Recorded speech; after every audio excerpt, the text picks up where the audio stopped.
दशकों तक यह जगह इंसानों से छुपी रही और इसकी वजह जानकर आपकी रूह कांप उठेगी। एक फॉरेस्ट में ड्रोसा की नींद तब खुलती है जब वह एक प्लेन की आवाज सुनती है। वह अपना वेपन तैयार करती है और जैसे ही एक आदमी प्लेन से उतरता है उसे सिर में गोली लगती है। इस बीच पूर्व मरीन लीवा एक नाइटमेयर से जागता है और अपना दिमाग साफ करने के लिए बीच पर आराम करने का फैसला करता है। सुबह में उसे एक टेक्स्ट मिलता है जिसमें उसे मरीन कॉर्प्स बेस पर आने को कहा जाता है। बाद में बेस पर लीवाई की मुलाकात एजेंट बार्थोलोम्यू से होती है। उसे पता है कि लेवी का एक बेहतरीन करियर रहा है एक एलीट स्नाइपर के रूप में और उसका कोई परिवार या दोस्त नहीं है, इसलिए वह उसे एक जॉब ऑफर करने आई है। लिथुआनिया में ड्रोसा अपनी माँ की डेथ एनिवर्सरी पर सेमेट्री में अपने पिता से मिलती है। उसके पिता को हाल ही में पता चला है कि अब उनके कैंसर का इलाज बहुत देर हो चुकी है, इसलिए वह यह घोषणा करते हैं कि अगर वह 14 फरवरी तक मर नहीं गए तो वह खुद को मार देंगे ताकि वह वैलेंटाइंस डे पर अपनी पत्नी से फिर मिल सकें। सितंबर में लीवाई एनेस्थीसिया इंड्यूस्ड स्लीप से प्लेन में जागता है। वह एक सोल्जर से पूछता है कि वे कहाँ हैं, लेकिन उसे यह बताने की अनुमति नहीं है। वह लेवी की सारी पर्सनल आइटम्स ले लेती है और बताती है कि वे अब एक नो फ्लाई जोन में पहुंच रहे हैं। अब उसे जंप करना होगा और बाकी रास्ता पैदल चलना होगा। लेवी असाइंड बैग पकड़ता है और जंप करता है। सही समय का इंतजार करते हुए पैराशूट खोलने के लिए वह सेफली लैंड करता है और अपनी लंबी जर्नी शुरू करता है जिसमें बहुत सारा क्लाइंबिंग, ट्रैकिंग और कैंपिंग शामिल है। अंततः लीवाई एक बड़े गॉर्ज के किनारे पहुंचता है। यहाँ उसकी मुलाकात सोल्जर जेडी से होती है जो यहाँ 1 साल से है और उसे भी नहीं पता कि वे कहाँ हैं। दोनों लोग वेस्ट टावर की ओर जाते हैं जो पूरी तरह सेल्फ सफिशिएंट है। इसमें solar energy, backup generator, rain system, vegetable garden और हंटिंग के लिए काफी वाइल्ड गेम है। गॉर्ज के दूसरी तरफ ईस्ट टावर है, लेकिन वहाँ के गार्ड से कांटेक्ट करना मना है। गॉर्ज के नॉर्थ और साउथ में लैंड माइंस और टैक्टिकल बैरियर्स हैं, लेकिन पार जाने का कोई रास्ता नहीं है। जेडी जब लेवी को आसपास दिखाता रहता है तो वह मिशन समझाता है। हर दिन लेवाई को वेस्टर्न रिम पर चलना होता है और हर 600 मीटर पर लगे ऑटोमेटिक गन टर्रेट्स में एमो फिर से भरना होता है। उसे कंटेनमेंट फेंस, सस्पेंडेड माइंस और क्लोकर्स भी चेक करने होते हैं। ये ऐसे डिवाइसेस हैं जो सभी सैटेलाइट्स को गलत सिग्नल्स भेजते हैं ताकि गॉज इनविजिबल रहे। हर 30 दिनों में रेडियो चेक होता है, लेकिन बाहर की दुनिया से संपर्क का कोई तरीका नहीं है। इमरजेंसी की स्थिति में एक पैनिक बटन है जो स्ट्रे डॉग प्रोटोकॉल को एक्टिवेट करेगा, लेकिन जेडी को नहीं पता कि यह क्या करता है और वह लेवी को सलाह देता है कि अगर यह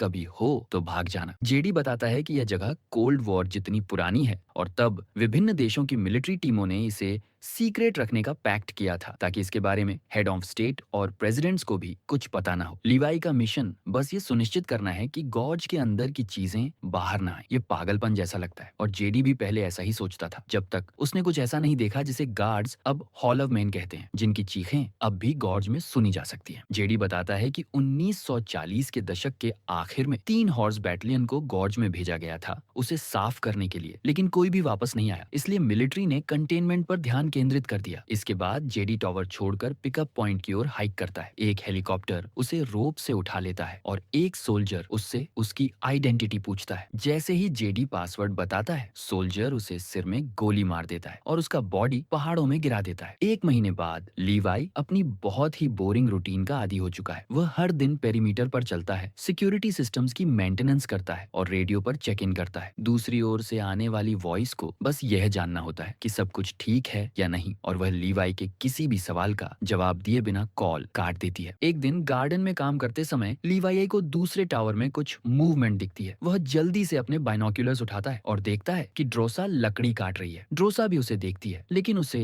नजरअंदाज कर देती है। एक रात स्टॉर्म के दौरान लीवाई एक नाइटमेयर से अचानक जाग जाता है और एक ग्लास तोड़ देता है। उसे लगता है कि उस पर अटैक हुआ है, इसलिए वह गन उठा लेता है। जब उसे अपने पैर में पेन महसूस होती है तो वह देखता है कि उसने खुद ही ग्लास पर पैर रख दिया था। ये बस एक एक्सीडेंट था, इसलिए वह शांत हो जाता है। अपना पैर साफ करते समय वह देखता है कि ड्रोसा अब भी जाग रही है और उसे देख रही है, लेकिन जैसे ही ड्रोसा नोटिस करती है कि लीवाई भी उसे देख रहा है, वह वापस सोने चली जाती है। एक और महीना गुजर जाता है और ड्रोसा को अपना जन्मदिन अकेले ही मनाना पड़ता है। बोर्डम से परेशान होकर वह गन चलाकर लीवाई का ध्यान अपनी ओर खींचती है और एक साइन उठाती है जिस पर लिखा होता है, तुम्हारा नाम क्या है? लेवी जवाब में लिखता है कि उन्हें बात नहीं करनी चाहिए। ड्रोसा वापस साइन दिखाती है जिसमें लिखा है उसका नाम ड्रोसा और यह भी कि वह अपने जन्मदिन पर जो चाहेगी वो करेगी। लेवी ये देखकर मुस्कुराता है, अपना नाम लिखकर जवाब देता है और एक ग्लास उठाकर टोस्ट करता है। इसके बाद ड्रोसा बहुत तेज म्यूजिक चलाती है और डांस करना शुरू करती है। वह लीवाई से भी डांस करने को कहती है। लावाजी बताता है कि वह एक बहुत बुरा डांसर है लेकिन एक अमेजिंग स्नाइपर है। ड्रोसा जवाब में लीवाई की वाटर बॉटल पर गोली चलाती है। लीवाई भी तुरंत गन उठाकर उसकी बॉटल पर गोली चलाता है। फिर ड्रोसा एक और बॉटल अपने सिर पर रखती है खेल जारी रखने के लिए, लेकिन अचानक वह सब रोक देती है जब उसे गॉज में कुछ हिलता हुआ दिखाई देता है। लेवी नीचे देखता है और पाता है कि कुछ अजीब क्रीचर्स जो पेड़ जैसे लोगों की तरह दिखते हैं गॉर्ज की दीवार पर उसकी ओर चढ़ रहे हैं। लेवी तुरंत उनमें से एक पर गोली चलाता है जिससे वह गिरकर एक माइन पर जा गिरता है। एक्सप्लोजन के कारण बाकी क्लाइंबर्स भी नीचे गिर जाते हैं। फिर भी कुछ क्रीचर्स दीवार पर चढ़ते रहते हैं, इसलिए लीवाई लगातार शूटिंग करता रहता है और ड्रोसा भी अपनी मशीन गन से उसकी मदद करती है। दोनों मिलकर कुछ ही मिनटों में सारे क्रीचर्स को खत्म कर देते हैं। जब उन्हें लगता है कि सब खत्म हो गया, एक क्रीचर ड्रोसा की बैल्कनी तक पहुंच जाता है तो वह अपनी गन से उसे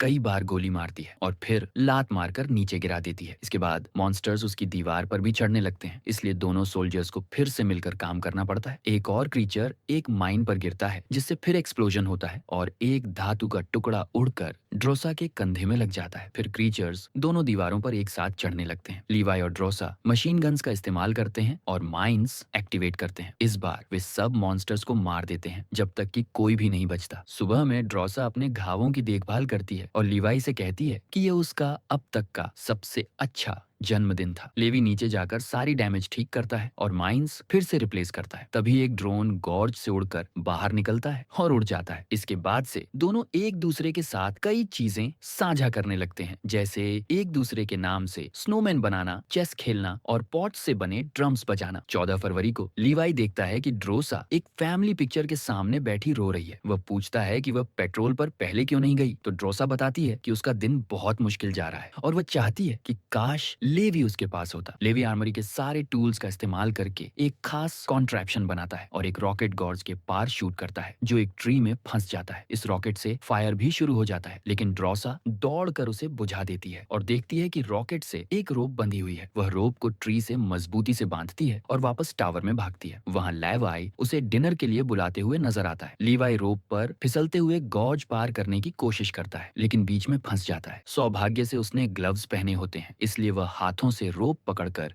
धीरे धीरे आगे बढ़ता है। जल्द ही वह ड्रोसा के टॉवर तक पहुंच जाता है और उसे फूल देता है। ड्रोसा मुस्कुराते हुए कहती है कि वह बहुत बदबू कर रहा है क्योंकि उसने बहुत मेहनत की है, इसलिए लीवाई एग्री करता है कि वह शावर लेगा। जब वह नहा रहा होता है, ड्रोसा उसका यूनिफॉर्म ले लेती है और पहले के किसी ऑक्यूपेंट के साफ कपड़े रख देती है। डिनर के दौरान वे अपने मर्सनरी एक्सपीरियंसेस और इस तरह की जॉब से मानसिक हालत पर पड़ने वाले असर के बारे में बात करते हैं। फिर वे डांस करते हैं और आखिरकार एक दूसरे के करीब आ जाते हैं। सुबह में लावी रोप पर वापस फिसलते हुए अपने टावर लौटने लगता है। उसी समय हॉलोमैन उसके वॉल पर दिखाई देते हैं और एक माइन से टकराकर बड़ा एक्सप्लोजन करते हैं जिससे रोप कट जाती है। लेवी नीचे गिरता है और तुरंत पैराशूट खोल देता है। ड्रोसा आर्मरी से हथियार और पैराशूट लेकर गॉर्ज में कूद जाती है। कुछ मील गिरने के बाद वह एक रिवर में उतरती है। पानी की सतह पर उसका पैराशूट एक रॉक में फंस जाता है, इसलिए उसे काटना पड़ता है। तेज करंट उसे खींचने लगता है और उसका शरीर एक रॉक से टकरा जाता है जिससे ऑन्टो अस्केंडर गिर जाता है। रिवर उसे अब भी आगे धकेलती रहती है, इसलिए ड्रोसा कुछ ट्री रूट्स पकड़कर किनारे तक पहुंच जाती है। इस बीच लीवाई एक ट्री से लटकते हुए बेहोश पड़ा होता है। अचानक एक ब्रांच हिलने लगती है और पता चलता है कि वह कोई मॉन्स्टर है। जैसे ही वो लीवाई के पास पहुंचता है, लीवाई जाग जाता है और उसे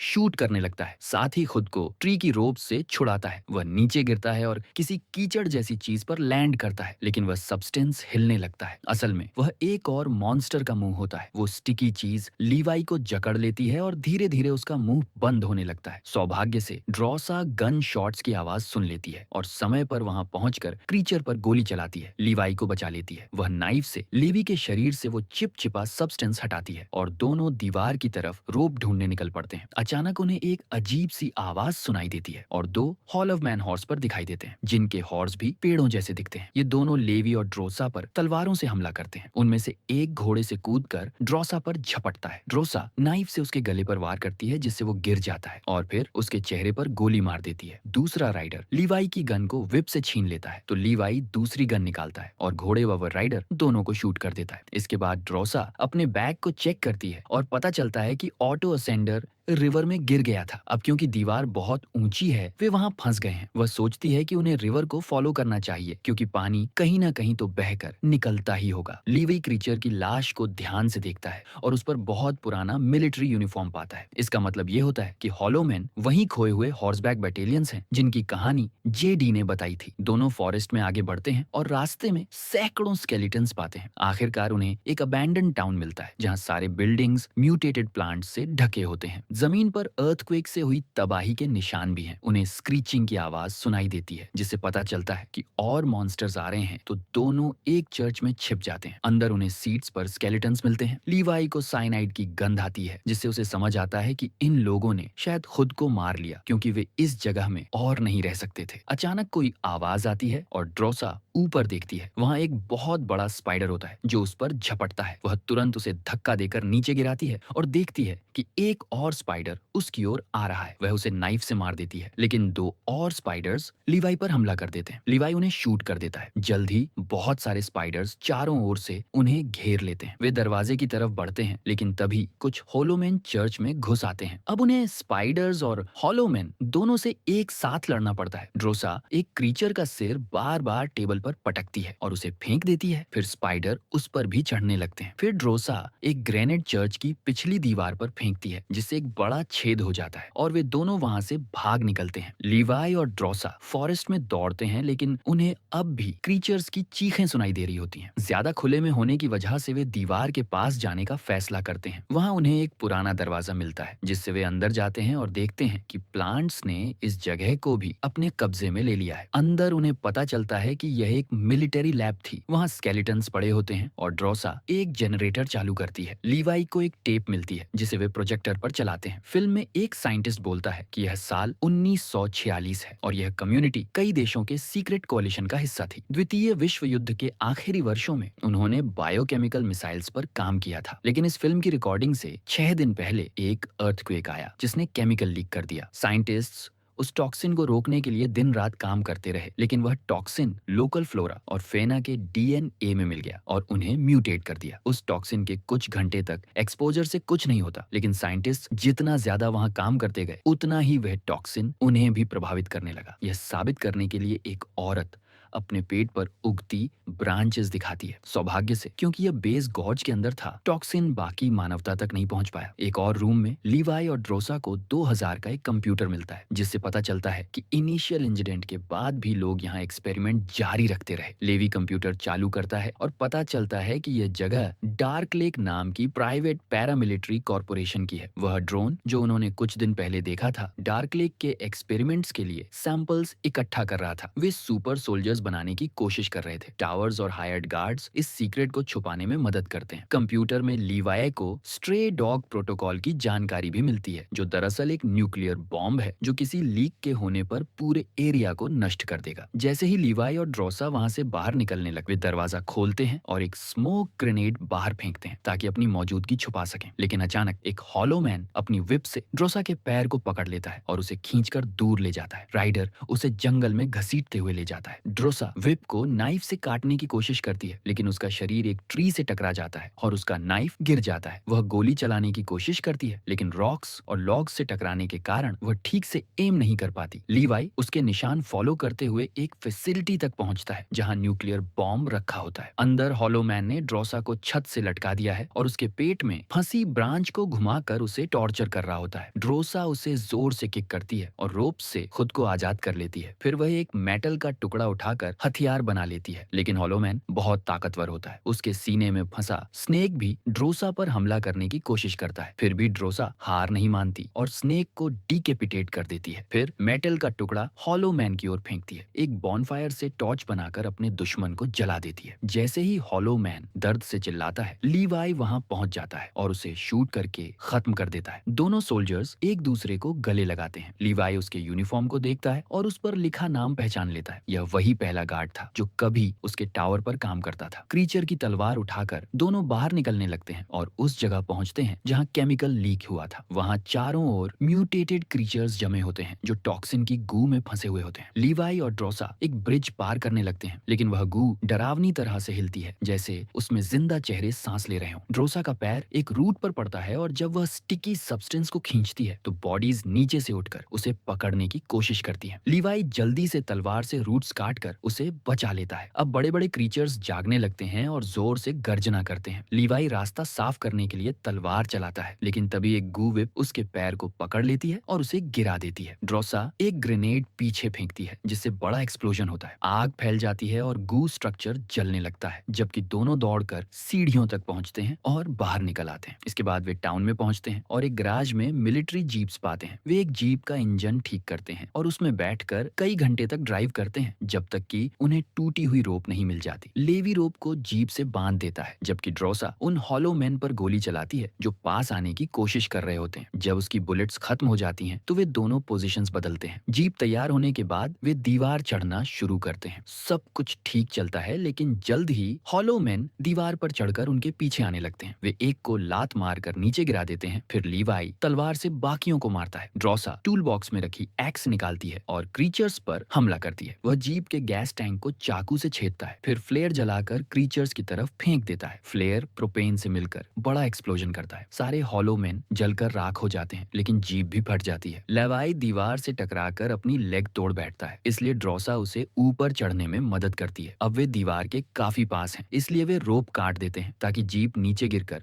बाकी हॉलो मैन को कुचल दे। इसके बाद दोनों खुद दीवार पर चढ़ते हैं और ड्रोसा के टावर लौट आते हैं। इंजरीज का इलाज करते हुए वे तय करते हैं कि 5 दिन तक एक दूसरे से दूर रहेंगे ताकि इन्फेक्शन का खतरा कम रहे। वे ये भी सोचते हैं कि अब उन्हें गॉर्ज को पूरी तरह नष्ट करना होगा और साथ भाग जाना होगा। वे एक दूसरे को किस करते हैं और लीवाई कहता है कि वह ड्रोसा से प्यार करता है। फिर वह ग्रैपलिंग गन से अपनी टावर पर वापस चला जाता है। अगले दिन उन्हें रेडियो चेक इन करना होता है, लेकिन इस बार यूजुअल एम्प्लॉई की जगह कॉल उठाती है एजेंट बार्थोलोम्यू, क्योंकि उसे पता चल गया है कि लैब का कंप्यूटर ऑन हुआ था। लेवी यह इनकार करता है कि वह गॉर्ज में गया था, तो बार्थोलोम्यू यह मान लेती है कि दूसरा सोल्जर वहां गया होगा। वह लेवी को नया मिशन देती है, उस सोल्जर को खत्म करना। लीवाई कॉल पर हाँ कर देता है, लेकिन झूठ बोलता है। उधर रिवील होता है कि लैब कंप्यूटर में एक कैमरा भी लगा था और बार्थोलोम्यू जान चुकी होती है कि दोनों सोल्जर्स नीचे गए थे। वह एक कमांडर को कॉल करके कहती है कि तुरंत एक टीम गॉर्ज भेजो। अगले सुबह लीवाई और ड्रोसा माइंस